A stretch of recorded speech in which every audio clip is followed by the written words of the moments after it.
So, when was the last time that you pulled a face? Come on, I want you all to join me. Turn to the person sitting next to you, look them deeply in the eye, and on the count of 3, I want you to pull the silliest, craziest face that you can. Are you ready? I'm going to do it too. I'm being streamed on the internet. So come on. 1, 2, 3. Now, those of you that did it, you found that quite good fun, didn't you? Yeah? Well, I'm here to tell you that just by pulling a face, you could actually save someone's life. To explain, I want you to imagine that you're out with a friend. You're having a lovely time when all of a sudden they collapse. They're on the ground. You can see that they're unconscious. You can hear that their breathing isn't quite right. What are you going to do? How are you going to feel? What skills have you got to keep them safe until help arrives? You see, I work in an intensive care unit, and I've spoken to hundreds of families that have been in that exact situation. And I keep hearing the same words. I was scared. I felt helpless. I didn't know what to do. I was worried I was going to make things worse. Well, I've got to be honest with you, in that situation, there's not an awful lot you can do to make things any worse. The research tells us that most people struggle to do anything beyond calling an ambulance. And that means that the families that I speak to have to live with the fact that if they'd just been able to do something, then maybe, just maybe, things might have turned out differently. You see, thousands of people collapse every year. It happens for all sorts of reasons. Strokes, head injuries, overdoses, even really common things like diabetes. Now, when someone collapses, they can often struggle to breathe, and that's because the neck muscles relax, the tongue flops back, and it stops the air getting into the lungs. You may have heard that described as swallowing your tongue. Well, it's really dangerous because, as we've heard, just a few minutes without oxygen and the heart stops and you get brain damage. So the real tragedy of this situation is that the thing that caused the person to collapse in the first place may actually be fairly easy to treat in hospital.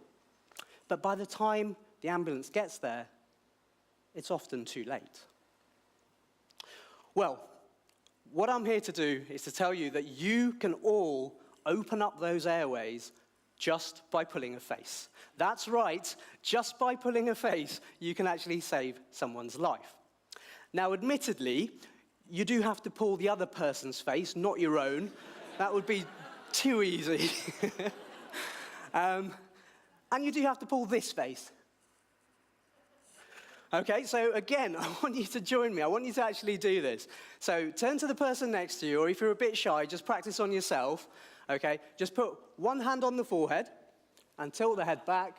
Put the other hand just under the jaw and tilt the jaw up. And that's it. And what it does is it pulls the tongue forward, relieving that blockage and allowing air to get into the lungs. And what I absolutely love about that technique is that anyone can do it. You don't need any strength. You don't need any super skills. A child can do it. The frail and the elderly can do it. And now, you can all do it. You can all do something that can literally be the difference between life and death. And if you can learn that in just a few minutes, can you just imagine what you could learn by going on a full life support course? And the best bit is, it's much, much easier than you think. I'll give you an example. CPR, cardiopulmonary resuscitation. It's what we do when someone's collapsed, but they're just not breathing effectively enough. Well, you can think of that as just jumping on their chest. But instead of using your legs, you use your arms. And how fast do you go? Well, you go pretty fast. You go to the beat of Staying Alive by the Bee Gees. And no, I'm not going to sing it, okay? Thanks. My point is that anyone can learn life support. And we know that it's effective. A bystander starting CPR doubles the chances of someone surviving a cardiac arrest.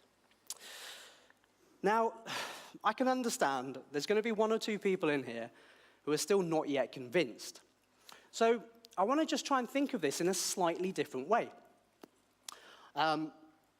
Everyone in here, I'm fairly certain at some point in their lives has wanted to have a superpower. Am I right?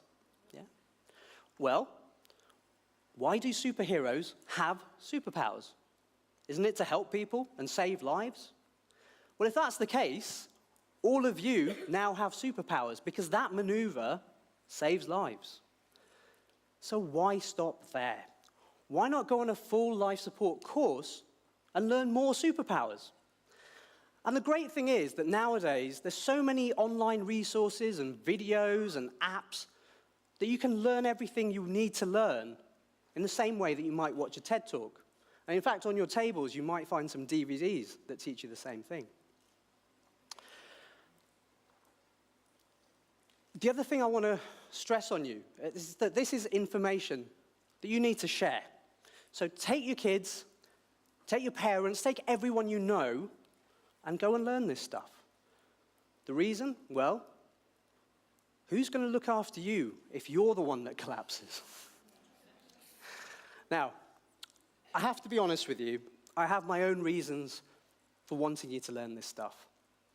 I'm sure you've all seen the stories on TV of the people that are too sick to make it, the people where they switch off the life support machines. Well, in real life, that's my job. I'm the guy that has to make that decision. I'm the guy that pulls the plug. And it's heartbreaking. It never, ever gets any easier. And having that conversation with those families, it's really hard. Because so often, I know that person could have survived if someone had just pulled a face. If someone had just done CPR. If someone had just spent a few minutes learning a superpower. I don't want the next family that I speak to be yours. Because the truth is, all of us are going to be in that situation one day. All of us are going to have to call an ambulance. But the good news is, I know that someone in this room is going to remember to pull a face. Someone in this room is going to do CPR. Someone in this room is going to become a lifesaver. Why don't you make sure that someone is you?